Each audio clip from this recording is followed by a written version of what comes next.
अस्सलाम वालेकुम। Drama serial मेरी जिंदगी है तू, जिसकी आने वाली एपिसोड में आप देखेंगे म्यार जो इस बात के गिल्ट में है कि उसने आयरा के फियांसी को डरा धमकाकर रिश्ते से इनकार करवा दिया, जबकि वो इस बात से बिल्कुल अनजान है कि वो रिश्ता उसके लिए नहीं बल्कि उसकी बहन फलक के लिए आया था। इसी गिल्ट को दूर करने के लिए वो आयरा के घर सुबह सुबह पहुंच जाता है और अपनी गाड़ी पे बड़ा सा सॉरी लिखवाता है और बुके के साथ उसके घर के बाहर उसका इंतजार करता है। जैसे ही आयरा बाहर आती है वो उसको कहता है कि मैं तुमसे सॉरी करना चाहता हूँ, अपनी माफी मांगना चाहता हूँ।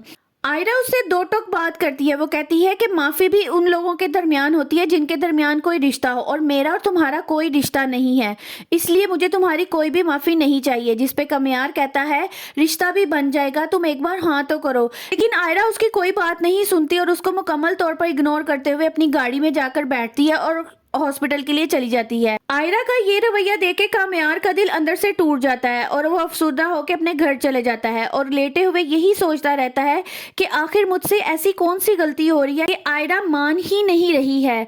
आखिर मैं ऐसा क्या करूं कि आयरा मान जाए। मैं जो कुछ भी आयरा के लिए करता हूं सब उल्टा पड़ जाता है। आयरा जो कामयार की इन हरकतों से बहुत ज्यादा परेशान आ चुकी है और वो उससे चिढ़ना शुरू हो जाती है। रात के टाइम जब वो अपनी खिड़की के पास आती है तो कामयार को अपने घर के बाहर खड़ा देख उसको गुस्सा आ जाता है और वो पर्दे फौरन से आगे कर देती है।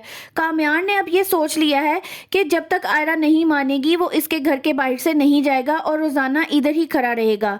जब आयरा का भाई बाहर आता है, कामयार को देखता है तो वो उस पर भड़क उठता है और उसको कहता है कि तुम यहाँ क्या कर रहे हो, चले जाओ यहाँ से। जिस पर कामयार कहता है तुम अपने हवास में तो हो, तमीज से बात करो मुझसे।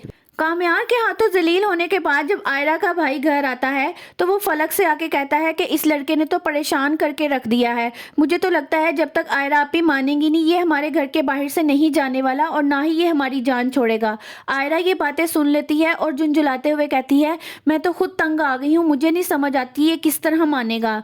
वहीं दूसरी तरफ कामयार जो अपनी दादी से आयरा के बारे में बात करने के लिए जाता है, उनको बेसुध बिस्तर पर पड़ा देखकर बहुत परेशान हो जाता है। उनको बार बार आवाज देता है लेकिन दादी बेसुध पड़ी रहती हैं। इसी आलम में वो उनको उठाकर हॉस्पिटल ले जाता है।